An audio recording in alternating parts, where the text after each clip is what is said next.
नमस्कार, मेरा नाम आलोक है। आप लाइव स्टीज देख रहे हैं। देखते देखते एक हफ्ता और बीत गया। बिहारी हफ्ता के इस विशेष कार्यक्रम में आपका बहुत स्वागत है। मैं जानता हूं सबसे पहले आप जो दर्शक हैं, जो बिहार के हैं, जो बिहार के रहने वाले हैं, बिहारी मूल के हैं, वो जानना चाहते हैं अब तो नीतीश कुमार की विदाई हो रही है, नया मुख्यमंत्री कौन?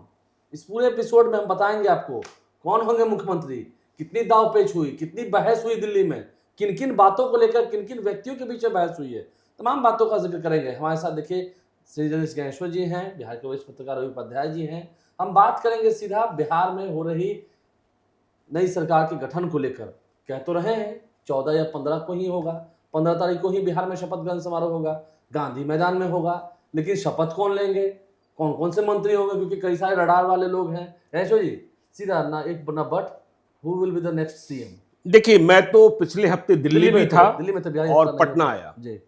देखिए, मेरा निष्कर्ष तो पहले से है और हमने अपने दर्शकों को और हमने अपने पाठकों को यह बताया है जो हमारे पास जानकारी है, क्योंकि हम यह मानते हैं कि बिहार प्रयोग वाला प्रदेश नहीं है। बिहार राजनीतिक रूप से जागृत प्रदेश है, जातीय रूप से जागृत प्रदेश है। तो ऐसे में हमारी जानकारी जो है वह इस बात का संकेतक है कि नीतीश कुमार के बाद सम्राट चौधरी ही बिहार के मुख्यमंत्री बनने जा रहे हैं। सम्राट चौधरी ही शपथ लेंगे। नहीं, आपने अपने पोस्ट में लिखा था 90%। हाँ, उस पर नहीं, 90% को अब 95% करते हैं। 95? हाँ, ठीक है ना, कि सम्राट चौधरी ही होंगे। हमने क्या कहा कि राजनीतिक रूप से जातीय रूप से जागृत प्रदेश है। अब समीकरण को समझिए, प्रयोग नहीं हो सकता है कि सम्राट चौधरी क्यों आगे गए। सम्राट चौधरी को बिहार में बीजेपी का नेता बनाया गया, यह आपने देखा पिछले कई सालों में। हाँ, प्रदेश अध्यक्ष बने, विपक्ष का नेता बनाया गया। हाँ, फिर विधायक दल का नेता बनाया गया। जी बिल्कुल, सीएम बनाया गया। हाँ, वित्त मंत्री दिया गया, गृह मंत्री बनाया गया। अब देखिए, बिहार में लालू यादव के बाद, लालू राबड़ी के शासन के बाद नीतीश कुमार मुख्यमंत्री बने 1990 के बाद। हाँ, 2005 में। हाँ, तो नीतीश कुमार ने क्या सोशल इंजीनियरिंग की? नीतीश कुमार ने सोशल इंजीनियरिंग की कि गैर यादव ओबीसी और ईबीसी को इकट्ठा किया। गैर यादव किनारे हो गए, ठीक है। राजनीति में हाशिए पर उन्हें ले जाया गया, ठीक है। वह आज भी तेजस्वी यादव के साथ खड़े हैं, लालू यादव के साथ खड़े हैं। यादव 100% है, इसे मैं नहीं मानता। नहीं, आपके मानने नहीं मानने, बहुमत की बात होती है। देखिए, लोकतंत्र में, जमहूरियत में बहुमत चलता है, बहुमत में यादव उनके साथ है। तो गैर यादव ओबीसी का फार्मूला आज भी नहीं मरा है। तेजस्वी यादव मतलब आरजेडी, उनकी सीटों की संख्या भले ही कम है, लेकिन उनके पास वोट है, ठीक है। यह इस चुनाव में भी प्रमाणित हुआ। तो यदि आपको गैर यादव ओबीसी की राजनीति करनी है और उसे साधे रखना है, जो आपकी पूंजी है, मतलब एनडीए की, हम बीजेपी और जेडीयू दोनों की बात कर रहे हैं, बाकी तो दाल में तड़का है ही, एलजेपीआर, हम और आरएलएम। तो आप यादव को बनाना नहीं है, और आपकी ताकत यादव के बाद गैर यादव ओबीसी में सबसे ज्यादा आक्रामक जातियां कौन है या ताकतवर जातियां कौन है? वह जाति है कुशवाहा और कुर्मी। नीतीश कुमार कुर्मी, कुशवाहा, धानुक, इन तीनों को मिलाकर राजनीति करते रहे। लव कुश समीकरण। हाँ, इन तीनों को मिलाकर राजनीति करते रहे। तो नीतीश कुमार हट रहे हैं। निशांत का फैसला अब भी स्पष्ट नहीं है, अभी तक फाइनल नहीं है। हाँ, अब भी स्पष्ट नहीं है। होंगे तो नंबर 2। हाँ, वो भी होंगे कि नहीं? हाँ, नहीं, नंबर 2 होंगे, मंत्री होंगे। ललन सिंह को मनाने के लिए बुलाया गया है, ठीक है। निशांत ललन सिंह की ही बात मानेंगे, ठीक है। तो निशांत अस्पष्ट है। ऐसे में बिहार की यह राजनीति नहीं हो सकती है कि आप किसी गैर कुशवाहा को, किसी गैर लवकुश को बिहार का मुख्यमंत्री बना दें। यदि बीजेपी यह भूल करती है तो इस वोट बैंक को नीतीश कुमार भी नहीं, निशांत कुमार भी नहीं, सम्राट चौधरी भी नहीं, और कोई कुशवाहा भी नहीं। देखिए, हमने कहा 95%, फिर मैं कह रहा हूं, यदि सम्राट चौधरी कहीं इधर उधर हुए तब भी कोई कुशवाहा ही आगे आएगा, ये भी तय है। हाँ, यह भी तय है। अगर सम्राट चौधरी नहीं तो लेकिन कोई कुशवाहा। हाँ, सम्राट चौधरी ही तय मानिए। तो नहीं, अगर हाँ, अगर की बात आपने लगा दी ना, ठीक है। तो आप गैर कुशवाहा की, अब लोग कहते हैं कि भाई सम्राट चौधरी बिहार में डिप्टी सीएम है, केशव प्रसाद मौर्य उत्तर प्रदेश में डिप्टी सीएम है, नायब सिंह सैनी हरियाणा में सीएम है, तीनों कुशवाहा है, तीनों की फोटो भी वायरल तीनों होती की है। फोटो भी। हाँ, तो आपको राजनीतिक इतिहास की जानकारी होनी चाहिए। मध्य प्रदेश में बाबूलाल गौर जाति से यादव मुख्यमंत्री थे, बिहार में लालू यादव जाति से यादव मुख्यमंत्री थे, और मुलायम सिंह यादव उत्तर प्रदेश में तीनों मुख्यमंत्री थे। यह सवर्ण के साथ नहीं हो सकता, ठीक है, तीनों बड़े हिंदी पट्टी प्रदेश में। तो आप गैर कुशवाहा की राजनीति करने की स्थिति में अभी बिहार में नहीं है, और आपने उन्हें नेता बनाया है। तो पहली बात यह है। दूसरी बात यह है कि चलिए, हमने कहा 90%, 95%, और सम्राट चौधरी नहीं तो कुशवाहा ही। चलिए 5% में हम कहते हैं गैर कुशवाहा मुख्यमंत्री। बीजेपी एनडीए बिहार में डूब जाएगा, उसी समय डूब जाएगा। कैसे डूबेगा? नीतीश कुमार हट गए, निशांत अस्पष्ट है, माने वो नहीं आता। हाँ, सम्राट चौधरी भी नहीं बने। हाँ, ठीक है। उत्तर प्रदेश में केशव प्रसाद मौर्य को भी बैटिंग में रखा गया, और सम्राट चौधरी का पत्ता भी कट गया। उत्तर प्रदेश में 2027 में चुनाव है। याद कीजिएगा, जब नीतीश कुमार को पीएम मटेरियल कहा जाता था, तब उनके लोकसभा चुनाव लड़ने की बात कहां से होती थी? फूलपुर से होती थी। पंडित नेहरू जहां से लड़ा जी, फूलपुर से, जहां पंडित नेहरू को राम मनोहर लोहिया ने चुनौती दी थी। तो उत्तर प्रदेश का चुनाव है, आप सम्राट वहां केशव प्रसाद मौर्य को बैटिंग में रखे, इस बात की गारंटी नहीं है कि योगी आदित्यनाथ को हटाकर आप केशव प्रसाद मौर्य को मुख्यमंत्री बना देंगे। योगी आदित्यनाथ के लिए दिल्ली का रास्ता खुल जाए तभी यह संभव है। बहुत ही कठिन है डगर हुआ, जब तक मोदी और शाह हैं। तो उत्तर प्रदेश में भी नहीं, और बिहार में सम्राट चौधरी पैदल। देखिए, जब कोई दूसरा मुख्यमंत्री, नीतीश कुमार के साथ सम्राट चौधरी डिप्टी सीएम के रूप में ठीक दिखते थे, लेकिन किसी प्रयोग में कोई ABCDEF मुख्यमंत्री बन जाए और सम्राट चौधरी डिप्टी सीएम हो, यह कुशवाहा समाज नहीं स्वीकार करेगा। इस बात को समझिए। और कुशवाहा समाज कितना टैक्टिकल वोटर है, इस बात को आप जानते हैं। खिलाफ है तो खिलाफ है, आपके खिलाफ है।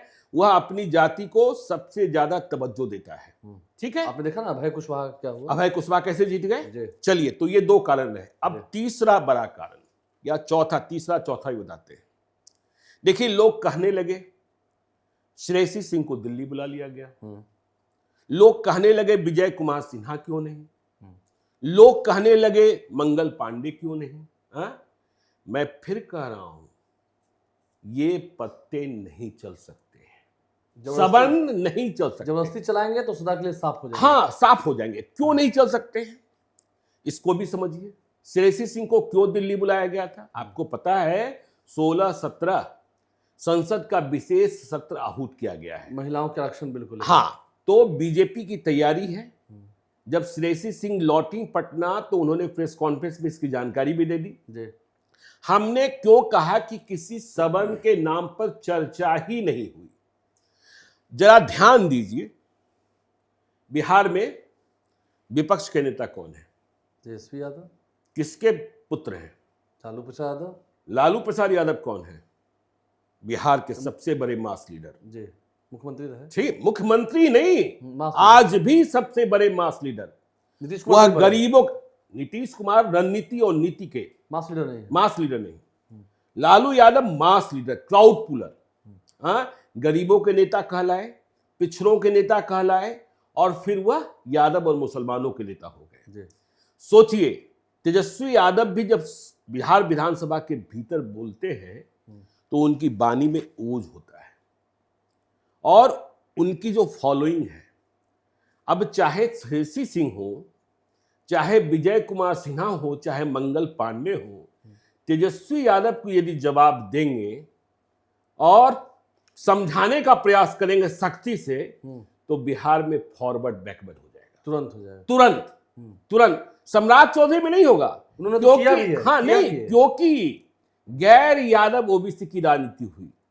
यादवों को चैलेंज किसने किया? नीतीश कुमार ने, लव कुश ने किया। अगर सवर्णों ने किया हाँ, यदि सवर्णों ने किया, सवर्ण का कोई नेता तेजस्वी यादव को आज की तारीख में चैलेंज करे भीतर या बाहर, तो सारे पिछड़े अति पिछड़े एकजुट हो जाएंगे, उनके साथ खड़े हो जाएंगे।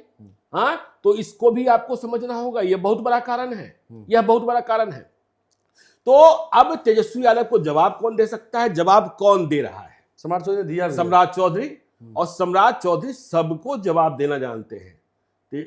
सम्राट चौधरी नेता बन सकते हैं, बिहार विधानसभा के भीतर व्याकुल नहीं होना है, व्याकुल नहीं होना है। यही पहचान हो गई थी जी, कि वह पिछड़ों के नेता। और उन्होंने कहने के बाद भी, हाँ, अध्यक्ष जी ऐसे नहीं चलता है। हाँ हाँ, ऐसे याद नहीं कीजिए, चलता है। याद कीजिए। मना कर दिया था, और नहीं सम्राट मांगा चौधरी था, कितने माफी स्मार्ट नहीं है, मांगे। सम्राट चौधरी कितने स्मार्ट है। पिछले दिनों ब्राह्मणों की एक मीटिंग में गए थे और उन्होंने क्या कहा? अरे आप तो सर्वश्रेष्ठ हैं ही, आप चलाते रहे हैं और आप चलाते रहेंगे। हाँ, याद कीजिए नीतीश कुमार 2005 में जब मुख्यमंत्री बने तो नारा क्या लगा था? कुर्मी को ताज, भूमिहार को राज, भूमिहार को राज। तो वहां बैलेंस होना है, यहाँ भी बैलेंस होगा। हाँ, यहां भी बैलेंस होना है, इस बात को समझिए, ठीक है ना? तो इसलिए सम्राट चौधरी सबसे आगे। और हमने कहा कोई सबन। अब देखिए, अब बाकी जिन नामों की चर्चा होती है, हम कह रहे हैं 1 से 11 तक सम्राट चौधरी ही है दावेदारों में, 1 से 11 तक। अब यदि कोई नया है बचे 5% में, आपका तो ये कहने का मतलब है ना कि एक्सपेरिमेंट अगर किया बीजेपी ने, हाँ, कुछ भी एक्सपेरिमेंट हुआ, विनाश काले विपरीत बुद्धि, तो विनाश काले विपरीत बुद्धि। नहीं, मैंने क्या कहा कि 1 से 11 दावेदारों में सम्राट चौधरी ही है। यदि कोई नया है बचे हुए 5% में, तो वह 12वां है और बिल्कुल नया नाम। लेकिन एक बात है, एक चीज हम इन दिनों मार्केट में देख रहे थे। नहीं, मैं पहले कंप्लीट कर लूं, मैं पहले नहीं, आप ही को बता रहे हैं। आप एक बात हम है, मार्केट में आजकल कुछ लोग ऑटोमेटिक पता नहीं उत्पन्न हो गए हैं, सम्राट चौधरी के खिलाफ उकसा रहे हैं भीतर से भीतर। नहीं, ये सब तो चलता रहता है। देखिए, ये सब राजनीति में चलता है। इसे सम्राट चौधरी को भी बुरा नहीं लेना चाहिए। ये राजनीति में देखिए उतार चढ़ाव। आप रिपोर्टिंग करने जाते हैं तो आपकी माइक आईडी सबसे आगे दिखे, इसके लिए प्रयास करते हैं कि नहीं करते? करते हैं ना। और आपको नहीं पसंद करने वाले लोग आपको पीछे धकेलने का प्रयास करते होंगे, और आपको पसंद करने वाले आपको आगे रखने का प्रयास करते होंगे। तो यह तो देखिए जिंदगी का मंत्र है और जिंदगी का तंत्र है। तो हमने कहा सम्राट चौधरी जवाब, तो 1 से 11 तक सम्राट चौधरी, 12वां फिर कोई नया। नए में आपको देखना होगा कि लालू यादव के बेटे तेजस्वी यादव, चाहे जिसका आप नाम ले, जितने नाम आ रहे थे, ये वो, क्या हुआ? तेजस्वी यादव को जवाब देने की स्थिति में होंगे? सम्राट चौधरी को पूरा बिहार जान गया है, लेकिन बाकी जितने नाम हैं, क्योंकि बीजेपी ने नेता बनाया ही नहीं था, बाकी जितने नाम हैं उन नामों को क्या बिहार के गांव-गांव में लोग जानते हैं? नहीं जानते हैं। और सम्राट चौधरी बन जाते हैं तो देखिए, मैं एक दिन ऐसे ही सोच रहा था जब मैं दिल्ली से पटना आ रहा था हवाई जहाज में, कि ऐसे पिता जो अपने बेटे को मुख्यमंत्री बनते हुए देखेंगे कितने हैं या देखा है। तो यदि सम्राट चौधरी बन जाते हैं तो शक्ति चौधरी हैं। नहीं, हर साल देखिए एक बात नहीं, राबड़ी देवी जी के पिता थे ना? थे, हाँ, लालू जी के पिता नहीं। हर साल अभी भी ठीक है, वो सीएम हो रहे हैं और उससे पहले किस पद पर थे, अपने पिता का जन्मोत्सव कितने हर्षोल्लास से मनाते हैं। बिल्कुल, चलिए लोग बुलाते हैं। चलिए रवि सर का ओपिनियन ले लीजिए, इसके बाद मैं निशान की चर्चा करता हूं। सम्राट चौधरी की कोई और नहीं। देखिए, ज्ञानेश्वर जी जितनी बात कह रहे थे उनकी बात में दम है और धरातल पर सच्चाई भी दिखाई पड़ रही है। आप देखिए, हम शुरू में ही कहे थे, ज्ञानेश्वर जी का बोल रहे थे उसी समय, कि 1990 के बाद, 1990 का मतलब, कहने का मतलब यह है कि ओबीसी और की बात हम लोग करते हैं, और वही कालखंड आपको देखिए, लालू प्रसाद यादव, नीतीश कुमार, तमाम तरह का बात आप देखते आइए, सब लोग यही चल रहा है। अब देखिए, कुशवाहा की बात हो रही है, सम्राट चौधरी कुशवाहा है, ओबीसी है। तो अब यहां पर जो बात आता है, आप डेट याद करिए, डेट यह याद करिए, 28 जनवरी से लेकर के 1 फरवरी 1968, 1968। ज्ञानेश्वर जी आपको याद है, ऑफ द कैमरा आपसे हम डिस्कशन कर रहे थे। तो ये क्या है, यह डेट और यह तारीख क्या बताता है? 5 दिन का समय आपने सिर्फ दिया था कुशवाहा को, सतीश प्रसाद सिंह को, जी। जो चीफ मिनिस्टर बने थे बिहार के, कुशवाहा समाज से। तो यह क्या था? और अब कुशवाहा से आज तक कोई मुख्यमंत्री नहीं हुआ। ओबीसी में आप तमाम यादव को दिए, आप कुर्मी को दिए, लॉ कुछ कॉम्बिनेशन की बात होती है उस तो, लेकिन आप खाली सिर्फ लॉलीपॉप दीजिएगा कुशवाहा को तो यह नहीं होगा। आपको जब कुशवाहा का वोट लेना है, और बगल में पड़ोसी राज्य उत्तर प्रदेश में, ठीक है अगले साल चुनाव होना है वहां, तो आपको सब कुछ दिखाई पड़ा वहां कुशवाहा का कितना पेनिट्रेशन होता है, कितना वोट का, यह किसी से छिपी हुई बात नहीं है। तो सतीश प्रसाद बाबू को आप एक बार बना दिए तो आप इतने बात तो मान के चलिए, उस समय स्टॉप गैप अरेंजमेंट था जो 5 दिन के लिए जो बने थे, स्टॉप गैप अरेंजमेंट के तहत, क्योंकि बीपी मंडल को वहां बनाना था जी। तो ये लिहाज से तो आप वही बीपी मंडल याद करिए जिसके बारे में हम लोग चर्चित मंडल नाम है, कमीशन। बड़ा चेहरा है। तो आप अब जब कुशवाहा समाज सम्राट चौधरी की ओर देख रहा है, ललायित है और चाह रहा है, तो ऐसे में निश्चित रूप से आपको जो समीकरण दिखाई पड़ रहे हैं बिहार में, वह निश्चित रूप से सम्राट चौधरी की ओर पूरी तरीके से संकेत कर रहा है। संकेत कर रहा है। नहीं, एक बात जैसे अभी चर्चा आप कर रहे थे सम्राट चौधरी को लेकर, काम हुआ नहीं होता, वो तो होता है। आपने कुछ दिन पहले, याद है, बिहारी हफ्ता में कहा था कि एक चुनौती होगी, जो नए मुख्यमंत्री होंगे। देखिए बिल्कुल चुनौती होगी आलोक जी, और सबसे पहली चुनौती, सम्राट चौधरी थोड़े गर्म मिजाज से नहीं, देखिए सबसे पहली चुनौती, देखिए जब 2005 में नीतीश कुमार आए तो उनके समक्ष सबसे बड़ी चुनौती थी विधि व्यवस्था को संचालित करना, सुशासन स्थापित करना। तो उन्होंने बिहार के थानों को और पुलिस को यह संदेश दिया, अपराध को अपराधी की तरह देखिए, उसमें जाति से विभेद मत कीजिए। तो सम्राट चौधरी जब मुख्यमंत्री बनेंगे तो जो नीतीश कुमार का सूत्र वाक्य है, सबसे पहला सूत्र वाक्य, उसे स्वीकार करना और उसे कार्यान्वित करना और जीवन का मंत्र बनाना। मैं न किसी को बचाता हूं, ना किसी को फंसाता, न किसी को फंसाता हूं। यदि इस राह को सम्राट चौधरी ने पकड़ लिया तो वह सफल हो जाएगा। अभी आपने देखा ना फारबिसगंज में क्या हुआ। नहीं तो आप सफल हो जाएंगे। नहीं, देखिए फारबिसगंज की घटना जो है वह रोकी नहीं जा सकती है। फारबिसगंज की घटना की आप जो बात कर रहे हैं वह एक्सीडेंटल क्राइम है, ठीक है, उसे पुलिस नहीं रोक सकती है, ठीक है। तो अभी आपको गुस्सा आ जाए, अभी आप मेरे साथ कुछ कर दें या मैं आपके साथ कुछ कर दूं, इसे पुलिस नहीं रोक सकती है। लेकिन कानून तब संचालित होता है, नीतीश कुमार ने कभी किसी को बचाने के लिए किसी डीजीपी को, किसी एसपी को फोन किया होगा, इस बात का उदाहरण नहीं आपको नहीं मिलेगा। तो यदि उन्होंने, सम्राट चौधरी ने या जो भी मुख्यमंत्री बन रहे हैं, रवि सर सहमत होंगे, यदि इस मंत्र को स्वीकार लिया, न्याय के साथ विकास, न बचाते हैं न फंसाते हैं, समझे ना? तो यह सबसे बड़ा मंत्र होगा। अब देखिए हम निशांत की बात कर रहे हैं, नीतीश कुमार के बेटे निशांत की। मैं यह कहना चाहता हूं, यह मेरी भविष्यवाणी है कि यदि निशांत सरकार में शामिल नहीं हुए तो जेडीयू के समक्ष बहुत बड़ा संकट पैदा हो जाएगा। जेडीयू बीजेपी की कृपा पर जीवित रहेगी। 2029 तक जेडीयू को डिस्टर्ब नहीं किया जाएगा, बहुत ही विपरीत परिस्थितियों के अलावा। उसके बाद तो देखिए, उसके बाद 5 साल का मौका होगा बीजेपी के पास। 2029 में लोकसभा का चुनाव होगा। निशांत निश्चल है, निष्कपट है, कोई दिखावा नहीं, सरल है, सहज है, और जिंदगी में कुछ पाने की लालसा नहीं है, आध्यात्मिक है। हाँ, मैं वहीं आ रहा हूं। आपको याद होगा कि जब निशांत ने जेडीयू की ज्वाइनिंग की तब उन्होंने प्रवक्ताओं की एक बैठक बुलाई थी, करीब 3 घंटे तक बैठक चली। और जैसे ही निशांत के आने की चर्चा हुई या फिर निशांत की बातें होती है तो लोग इंजीनियर निशांत कुमार कहते हैं। प्रवक्ताओं की बैठक में निशांत ने बड़ी साफगोई से कहा, मैं इंजीनियर नहीं हूं। इंजीनियर मत लगाइए। हाँ, इंजीनियर मत लगाइए, मैं इंजीनियर नहीं हूं, मैं ड्रॉप आउट हूं। तब जब निशांत पढ़ाई कर रहे थे तब इंजीनियरिंग 6 सेमेस्टर की होती थी, तो 6ठे सेमेस्टर में वह परीक्षा में शामिल नहीं हो पाए थे।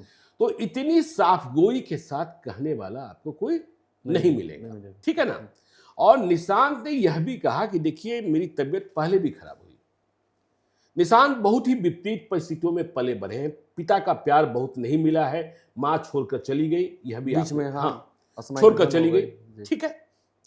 निशांत ने यह भी कहा कि देखिए जो भी आप कह रहे थे कि मेरी रुचि अध्यात्म में है, लेकिन ये ललन अंकल है, ललन सिंह को ललन अंकल ही कहते हैं, और संजय अंकल हैं, कि उनके कारण, पिता के कारण नहीं, समझाया इन दोनों ने ही, ठीक है, उनके कारण पिताजी की लिगेसी को आगे ले जाने के लिए मुझे राजनीति में कदम रखना पड़ रहा है। और निशांत ने प्रवक्ताओं की बैठक में ही इस बात को स्पष्ट कर दिया कि शादी में मेरी कोई रुचि नहीं, मुझे विवाह नहीं करना है, मुझे विवाह नहीं करना है। मुझे दिल्ली में एक व्यक्ति ऐसे मिले, आलोक जी, जो निशांत के लिए रिश्ता ठीक हुआ था, उसकी कहानी बता रहे थे, ठीक है ना। हमारी समझ थी, आपकी भी समझ थी, आम लोगों की समझ थी कि शायद नीतीश कुमार अभी नहीं चाहते हैं चुनाव की बेला में कि निशांत की शादी हो। लेकिन जब हमारी बातें हुई तो सच्चाई बिल्कुल अलग थी। नीतीश कुमार शादी के लिए तैयार थे। नीतीश कुमार ने शायद उस लड़की से मुलाकात भी कर ली थी जिसे निशांत के लिए पसंद किया गया था, लड़की भी तैयार थी। अब तो शादी हो गई दूसरे के साथ जी। अयोध्या में शादी हुई है, और इस तरीके का कोई कार्यक्रम बन रहा था कि नीतीश कुमार राजगीर जाएंगे, स्टेडियम का निरीक्षण करेंगे, वही लड़की पक्ष के कुछ लोग आ जाएंगे और वही रिंग सेरेमनी हो जाएगी। इसके अलावा इसकी भी तैयारी कर ली गई थी कि यदि निशांत शादी कर लेते हैं तो निशांत की राजनीतिक पारी की शुरुआत भी विधानसभा चुनाव 2025 में ही करा दी जाएगी। कैसे? निशांत जेडीयू के उम्मीदवार नहीं होते। नीतीश जी देखिए राजनीति के चाणक्य हैं, वह बचना चाहते थे। निशांत तब 2025 में जो प्लान नीतीश था, हरनौर से निर्दलीय चुनाव लड़ते, निर्दलीय चुनाव लड़ते, हरिनारायण सिंह को जो कहा जाता हुआ करते, या वहां जेडीयू का कोई डमी उम्मीदवार हो जाता। और नीतीश कुमार की जो पहुंच है, निशांत हमने कहा निष्प्राण निश्चल सब कुछ है, विरोधी खेमे को भी कह दिया जाता। वैसे भी निशांत की जीत में कोई परेशानी होती नहीं, सारे लोग विरोधी खेमे को भी कह दिया जाता कि वहां उम्मीदवार थोड़ा कोऑपरेट कीजिए, हाँ थोड़ा, तो उसमें भी परेशानी नहीं होनी थी। लेकिन निशांत ने शादी के प्रस्ताव को ठुकरा दिया था जिस दिन राजगीर का कार्यक्रम था, और उस दिन नीतीश कुमार बहुत गुस्से में आ गए थे। तो निशांत को, लेकिन निशांत ने पढ़ा बहुत है। देखिए उसी दिन प्रवक्ताओं की बैठक में किसी ने बिहार की शिक्षा व्यवस्था की चर्चा छेड़ दी कि नीतीश जी ने भवन तो बनवा दिए, इमारतें बनवा दी, लेकिन पढ़ाई ठीक नहीं हुई। जो मैं बार बार कहता हूं कि हार्डवेयर और सॉफ्टवेयर दोनों खराब हुआ। लालू यादव के जमाने में हार्डवेयर खराब हुआ और नीतीश जी के जमाने में सॉफ्टवेयर खराब हुआ। तो बिहार में कितने प्रखंड, कितने पंचायत, अब इसकी गिनती की जाने लगी। प्रवक्ताओं ने, जिन्हें रोज मीडिया से मुखातिब होना होता है, एक प्रवक्ता ने जानकारी दी, निशांत ने तो कहा आपकी जानकारी गलत है, संख्या इतनी है। प्रवक्ता ने कहा कि मैं सही हूं। तुरंत एआई से जानकारी मांगी गई, तो जो निशांत कह रहे थे वही जानकारी सही थी, क्योंकि कई पंचायत जो है वह नगर परिषद में हो चुके हैं, तब्दील हो चुके थे। तो निशांत, ललन सिंह समझा पाएंगे, नहीं समझा पाएंगे, और यदि नहीं समझा पाए और निशांत ने जिम्मेदारी नहीं ली। यानी एक सवाल ये, मैं तुरंत यहीं पर रुकता हूँ, एक सवाल ये है गैसू जी, जो आज तक नीतीश जी कहते हैं परिवारवाद, खैर वो तो टूट गया, हाँ, जिसके बदौलत आपने इतने साल वोट लिए, क्या क्या नहीं कहा, ठीक है, ये सही बात है। नीतीश कुमार सीएम बने, अब उनके बेटे निशांत की डिप्टी सीएम की बात हो रही है, ठीक है। फर्क कहाँ है जो लोग कह रहे हैं, मैं बताता हूँ। बिल्कुल, लालू यादव भी सीएम थे, उनके बेटे भी डिप्टी सीएम बने, ठीक है, वो भी परिवारवाद, ये भी परिवारवाद ही मानिएगा, पार्टी दोनों की अपने ही है। वो विधानसभा जीत कर आए, ये कैसे बनेंगे उप मुख्यमंत्री? डायरेक्ट एमएलसी जाएंगे ना, दीपक प्रकाश की तरह। हाँ, पहले डिप्टी सीएम नहीं, 6 महीने का इंतजार न करते हैं तो अब तो चुनाव कहीं है नहीं है, अब तो बांकीपुर में है, तो निशांत को बांकीपुर से चुनाव लड़ना होगा, और नहीं तो फिर एमएलसी जाना होगा। तो अभी तो आप उप मुख्यमंत्री बनेंगे बिना जनता के अदालत में गए हुए। यहाँ पर ये बात उनके मन में काट रही है, ये बात उनके मन में नहीं। देखिए, उनके मन में दो तरह की बात है। देखिए, अब इसका जवाब भी देते हैं। आपने तेजस्वी और निशांत की तुलना कर दी इस मामले में। नहीं, आपने तुलना कर दी। आप राबड़ी देवी का नाम क्यों नहीं लिए? राबड़ी देवी क्या थी जब मुख्यमंत्री बनी थी? तो राबड़ी देवी क्या थी? उसकी तो गाथा कहते ही है कि नहीं, वो तो परिवारवाद था, हाँ, परिवारवाद नहीं है। नहीं, आपने चूंकि तुलना की, तो राबड़ी देवी क्या थी? अब देखिए, दो तरह की बातें, क्या बातें चल रही है। मनीष कुमार बिहार के बहुत वरिष्ठ पत्रकार हैं, एनडीटीवी के जर्नलिस्ट रहे हैं, अब डिकोडर के साथ काम करते हैं। उन्होंने शुक्रवार को एक पोस्ट किया था हैंडल एक्स पर कि निशांत इसलिए सरकार में शामिल नहीं होना चाहते हैं क्योंकि उन्हें लगता है कि मेरे पिता के साथ छल किया गया बीजेपी की ओर से, और यदि हम सरकार में शामिल हो जाते हैं तो मैं उसका भागीदार हो जाऊंगा। तो उनके मन में एक बात यह हो सकती। दूसरी बात जो आपने कही कि बगैर विधायक बने, बगैर विधान पार्षद बने, विधान पार्षद तो मनोनीत कर दिए जाते हैं, कर देंगे, ठीक है, नीतीश कुमार सीट छोड़ी होगी, चलिए बगैर विधायक बने। अब यदि निशांत कुमार अभी डिप्टी सीएम और मंत्री नहीं बन रहे, सरकार में नहीं आते हैं, तब भी इस संभावना को जिंदा रखिए कि आगे वह आएंगे। और यदि निशांत डिप्टी सीएम नहीं बन रहे हैं तो डिप्टी सीएम 2 कौन बन रहे हैं? निशांत डिप्टी सीएम नहीं बन रहे तो यह भी तय मानिए कोई कुर्मी डिप्टी सीएम नहीं बनेगा। ये भी तो हाँ, यदि कोई कुर्मी डिप्टी सीएम बन गया तो निशांत के नेतृत्व को आज ही आपने खत्म कर दिया, वह तो नेतृत्व करता हो जाएगा। नीतीश कुमार तो चले गए दिल्ली, तो कोई कुर्मी नहीं होगा। तब एक सवन हो सकते हैं, विजय कुमार चौधरी की जैसी चर्चा होती है, एक दलित हो सकते हैं, या फिर यदि सवन नहीं हुए तो एक अति पिछड़ा और एक दलित हो सकते हैं। अति पिछड़ा में तलाश जारी है। नहीं, महिला का भी उपयोग हो सकता है। हाँ, महिला का भी हो सकता है, क्योंकि अभी सारी पार्टियों का ध्यान महिलाओं की ओर है जी। तो हमने कहा कि आपको देखना होगा कि डिप्टी सीएम कौन बन रहा है, और तब शायद आपके सवाल का जवाब मिल जाए कि हमने कहा कि ललन सिंह और संजय झा मनाने का प्रयास करते रहेंगे। ललन सिंह इतना तक कहते हैं अपने लोगों के बीच में कि कोई नहीं देखेगा निशांत को, मैं देखूंगा। विवाद चाहे जितना हुआ हो, निशांत को रहने के लिए नीतीश कुमार आज 7 सर्कुलर रोड में जा रहे हैं, तैयारी हो गई। इसके अलावा तो कोई उनका पिन कोड नहीं है पटना में। हाँ, तो निशांत को रहने के लिए मकान तो ललन सिंह ने ही दिया। तो हम ये कह रहे थे कि निशांत के भविष्य में राज्य मंत्री परिषद में किसी भी रूप में शामिल होने की संभावनाएं खुली रहेगी। तब क्या होगा? तब वह विधानसभा का चुनाव लड़कर और जीत कराएंगे, यह भी तय। हाँ, यह भी तय है। तो जो आप कह रहे हैं या विरोधी जो कह रहे हैं उसका जवाब मिल जाएगा, और उनके लिए आगे संभावना वो उनके भविष्य के लिए बेहतर होगा। हाँ, उनके भविष्य के लिए बेहतर होगा। तो निशांत को लेकर यह बात है, ठीक है ना? तो क्या रवि सर? बिल्कुल, निशांत कुमार ठीक है, एनर्जेटिक है, यंग है, लेकिन ये सवाल भी तो आएगा ना, निश्चित रूप परिवारवाद वाला तो खैर ये आएंगे। तो ज्ञानेश्वर जी ने क्लियर कर दिया।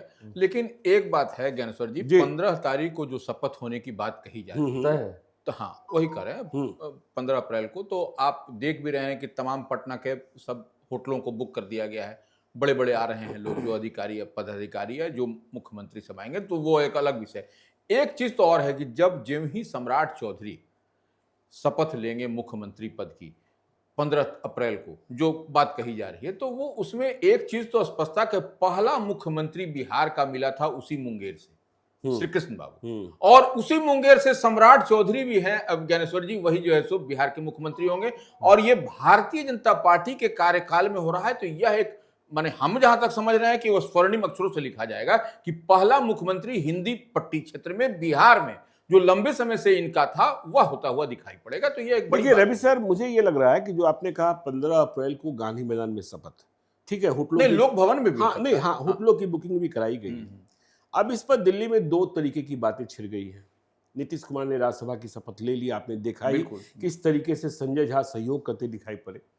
संजय झा की जरूरत पड़ी, चाहे दस्तखत का मसला हो, चाहे दिन बताने का मसला था नहीं कि माइक ऑफ रहेगा। चलिए, मैं ये कह रहा था कि दिल्ली में एक राजनीतिक बहस छिड़ पड़ी है, इसलिए हो सकता है, मैं कह रहा हूं हो सकता है, बिल्कुल प्रधानमंत्री अमित शाह वैसे भी बंगाल में व्यस्त हैं, कि अभी राजभवन में ही शपथ हो जाए, लोक भवन, हाँ लोक भवन जिन्हें आप कहने लगे, जी, तो वहीं शपथ हो जाए। क्या राजनीतिक बहस है दिल्ली में कि आपने चुनाव जीता 25 से 30, फिर से नीतीश, और अब आप नीतीश कुमार को हटाकर अपना मुख्यमंत्री बनाने जा रहे हैं, तो क्या गांधी मैदान में इतना बड़ा जलसा कर जश्न मनाएंगे? तो यह जश्न जो है किसी को चुभेगा भी। तो इस बात की संभावना अभी दिखती है। अब देखिए, मोदी और शाह का कार्यक्रम बन जाएगा, बीजेपी को कहीं कोई कठिनाई नहीं होती है लोगों को बुलाने में, सिस्टम बना हुआ है वहां। तो मोदी और शाह का कार्यक्रम बन गया तब तो गांधी मैदान में ही। वैसे अब सम्राट चौधरी बने या कोई और बने, लोक भवन में भी शपथ ली जा सकती है। इसी व्यवस्था हाँ, और जेडीयू के मंत्रियों की संख्या अधिक बढ़ेगी। और इस बार पता ही है आपको, आलोक जी को भी पता है कि जेडीयू के मंत्री कौन होंगे। नीतीश कुमार की सेहत ऐसी नहीं है और नीतीश कुमार इतना स्मरण भी नहीं रख पा रहे हैं कि जिन्हें मंत्री बनना है उन्हें सबसे पहले ललन सिंह, संजय झा और विजय चौधरी को विश्वास में लेना है। ठीक है, वैसे इस बात की उम्मीद मुझे अधिक दिख रही है कि जो पुराने मंत्रिपरिषद में जितने सहयोगी रहे हैं, जैसे विजेंद्र प्रसाद यादव ने कहा था कि नीतीश कुमार मुख्यमंत्री नहीं रहेंगे तो मैं मंत्रिपरिषद में शामिल नहीं होऊंगा, लेकिन हमारी जानकारी है कि वह खुट्टा गाड़े हुए हैं, मंत्री रहेंगे। हाँ, मंत्री रहेंगे, इस उम्र में भी रहेंगे। और बहुत सारे लोग तो उप मुख्यमंत्री का भी स्वप्न देख रहे हैं। देखिए, स्पीकर की कुर्सी भी शायद नहीं मिल रही है, होम तो रहेगा ही मुख्यमंत्री के पास, सम्राट चौधरी के पास है। नहीं, अभी सम्राट चौधरी को बगैर शपथ लिए मत कर दीजिए। देखिए, वो तस्वीर जो वायरल हो गई, लोगों ने बना दिया सम्राट चौधरी मुख्यमंत्री, मैं उसे मानने को तैयार नहीं हूँ। हाँ, ठीक है ना। हाँ, आपने सचिन तेंदुलकर को और दूसरे बैट्समैन को 99 पर भी आउट होते देखा है ना। आप लोग तो क्रिकेट प्रेमी है, मैं नहीं देखता हूँ। लेकिन 99 पर जब कोई आउट हो जाता है, कितना अफसोस होता है, कितना अफसोस होता है। सेंचुरी नहीं बना पाता। सेंचुरी नहीं हो पाया। बिल्कुल। देखिए, दिल्ली का एक और किस्सा आपको बताऊं, यह चुनाव का किस्सा है आलोक जी। लेकिन ज्ञानेश्वर जी, एक मिनट दिल्ली किस्सा सुनेंगे थोड़ा सा। एक चीज आप देखिए, हम सम्राट चौधरी के बारे में हम लोग चर्चा कर रहे हैं, लंबी चर्चा हो गई, लेकिन आप देखिए कि बीते दिन सम्राट चौधरी, जो हमको जानकारी है, वो भारतीय जनता पार्टी के प्रदेश मुख्यालय गए थे, और दिल्ली जाने से पहले, यह सब डेवलपमेंट होने से पहले, तो वहां पर उन्होंने स्पष्टता के साथ कहा कि जैसे कहा जाता है ना कि सम्राट मॉडल चलेगा, तो उन्होंने स्पष्टता के साथ और मैंने एक तरीके से कहे हिदायत भरे शब्दों में कहा कि कोई सम्राट मॉडल नहीं, जो भी चलेगा वह जो नीतीश मॉडल है वही चलेगा। कोई सम्राट मॉडल और कोई कमंडल नहीं चलेगा। हाँ, समझे और ये सम्राट चौधरी का भी रहे हैं, कुछ लोग नहीं चलेगा, ठीक है, अभी ये सब नहीं होगा। तो देखिए, एक बड़ा मजेदार किस्सा है। देखिए, बिहारी हत्या करते हैं तो कुछ तो किस्सा होना चाहिए ना। तो मुझे एनडीए के एक विधायक जी मिले, ठीक ठाक विधायक हैं। उन्होंने कहा, ज्ञानेश्वर भाई, चुनाव लड़े खातिर इधर से उधर से, दोस्त से, परिवार से हम 4.5 करोड़ रुपया की व्यवस्था कर ले रहे हैं। कितना खर्च तो हो ही जाएगी, 4.5 करोड़ रुपया, 4 करोड़ 50 लाख। लेकिन सच्चे बताएं, सभ्य पैसवा बच गई। कैसे? सभ्य पैसवा बच गई। इतना पैसवा आयल ना पार्टी सबसे। हाँ, मतलब एनडीए के उम्मीदवारों को इतना पैसा मिला। उन्होंने बड़ी ईमानदारी से कहा कि जो मेरा 4.5 करोड़ तो बच ही गया, वहां से जो आया उसमें भी कुछ बच गया, उसमें भी कुछ बच गया। केवल एक पार्टी के विधायकों को कुछ कम पैसे मिले थे, क्योंकि वहां टिकट कैसे मिल रहे हैं, टिकट कैसे दिए जा रहे हैं, उसकी चर्चा थी। ठीक है ना। और उन्होंने कहा, देखिए, बड़ी ईमानदारी से कहा कि पैसा तो इस तरीके से, जैसे उनसे पूछा गया, हम लोग तो 10,000 की कहानी जानते हैं, ये अध्यक्ष वो अध्यक्ष, तमाम तरीके के अध्यक्ष होते हैं ना, कि देखिए आपके निर्वाचन क्षेत्र में इतने अध्यक्ष हैं, उन्हें कुछ सामान देना है, आप अपना आदमी बता दीजिए। तो हमने कहा कि भाई हम चुनाव लड़े कि आपको आदमी बताते रहे। हाँ? तो बोले एक सामान देना आप ही के लिए देना है। तो बाद में मालूम हुआ क्या देना है, समझ ही गए। तो उन्होंने कहा कि भाई ऐसा है कि आप नहीं दे सकते तो आपको लिस्ट भेज रहे हैं, इसको अपने लोगों से क्रॉस चेक करा लीजिए कि लिस्ट जो है वो सही है कि नहीं। हाँ? तो पैसे की कमी नहीं थी, पैसे की कमी नहीं थी। हाँ? कि 4.5 करोड़ आलोक जी अपने भी बच गया, अपने भी बच गया, समझे ना। हाँ? जो विजय जुलूस निकला होगा, मिठाई सब खर्चा इधर ही से निकला। हाँ हाँ, पहले हारे थे, इस बार जीत गए, जीत गए। हाँ जी। तो बड़ी ईमानदारी के साथ उन्होंने कहा। हाँ, तो बहुत किस्से हैं। लेकिन ज्ञानेश्वर जी एक बात है, जी। वो तो ठीक है, लेकिन अब जो आप रुपए की और पैसे की चर्चा कर दिए, तो एक चर्चा आपके पास भी है, वह जो है सो फेक जो जाली नोट चल रहा है। यह तो देखिए राष्ट्रव्यापी संकट है। हाँ, हमने बताया ही कि बिल्कुल, हमारे एक परिचित है, खेती किसानी काम है, वह 1 लाख रुपया जमा करने गए। अब उनके बंडल से एक नोट निकल गया, वहाँ स्टाम्पिंग कर दी गई। हमने हैंडल एक्स पर लिखा भी है, सोशल मीडिया पर लिखा 500 रुपए के 500 रुपए के नोट पर बिल्कुल लिख दिया फेक नोट्स। अब उनका तो गया 500 रुपया।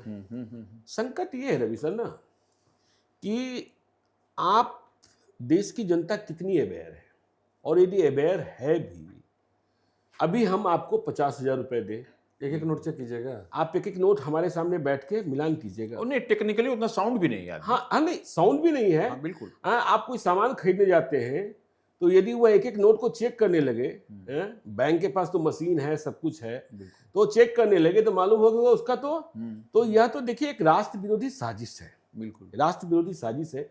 और देश की सुरक्षा एजेंसियों को इस बारे में बहुत ही गंभीरता के साथ चलते चलते एक और बात बता दें, भोजपुरी की एक एक्ट्रेस है, एक नेताजी के बेटे से मिल रही हैं, समझे ना। लेकिन यह कहानी आज नहीं बताएंगे, छोड़ देते मैंने टिकट की चाहत है ना ना ना ना, अभी तो चुनाव कहाँ है, सिर्फ चाहत होगी। टिकट की चाहत नहीं होगी, सिर्फ चाहत होगी। चलिए आप लाइव साहब, नेताजी के बेटे का मन हल्का हो जाता है, ऐसा एक्ट्रेस पक्ष के लोगों का कहना है। देखिए कोई इसमें अनैतिक नहीं, नहीं प्रेम, हाँ नहीं, प्रेम भी नहीं है, कोई प्रेम भी नहीं है, कोई प्रेम भी नहीं है, मतलब जिसको आप कह सकते हैं। अब उनको देखकर मेरा मन हल्का हो गया। प्रेम नहीं है आप, हाँ देखिए ये वो प्रेम है, हाँ कि भाई आप आए, आप हमको कोई दबाव नहीं देंगे, आप ये नहीं देंगे, आपसे बातचीत करके हमको अच्छा लगा। तो इसमें कोई अनैतिक नहीं है, इसमें कोई राजनीतिक नहीं है, इसमें और किसी तरीके का इब्बट नहीं। लेकिन खैर ठीक है, वो तो फिल्म ने कहा, वो कुछ। और जो एक्ट्रेस के पिताजी है ना, वह इसके सूत्रधार है। सूत्रधार है, वाह, तब तो अच्छा बात है, अच्छा रिश्ता जोड़ रहे हैं, रिश्ता जोड़ना ही चाहिए। और ये तो सिर्फ चाहत ही है, कुछ चाहत नहीं है, सिर्फ चाहत है। आप लाइव साहब बना रहे हैं बिहारी हफ्ता के इस विशेष कार्यक्रम इतना ही। अगले हफ्ते जब आपके पास आएंगे बिहारी हफ्ता में, नई सरकार बन चुकी होगी, उम्मीद है आपका प्रेडिक्शन सही होगा, उस वक्त फिर आप अपनी बातों को रखेंगे। नहीं होगा तो जनता गाली देगी। लेकिन हमने कहा है 99 पर भी सचिन तेंदुलकर आउट होता और है। आजकल तो वैभव सूर्यवंशी का जमाना चल रहा है। अच्छा, बिहारी अस्मिता को गौरवान्वित महसूस कर रहे हैं आईपीएल में, लंबे लंबे छक्के लगा रहे हैं। हमारे चैनल को सब्सक्राइब कर लें, साथ साथ फेसबुक पेज भी लाइक करें। धन्यवाद।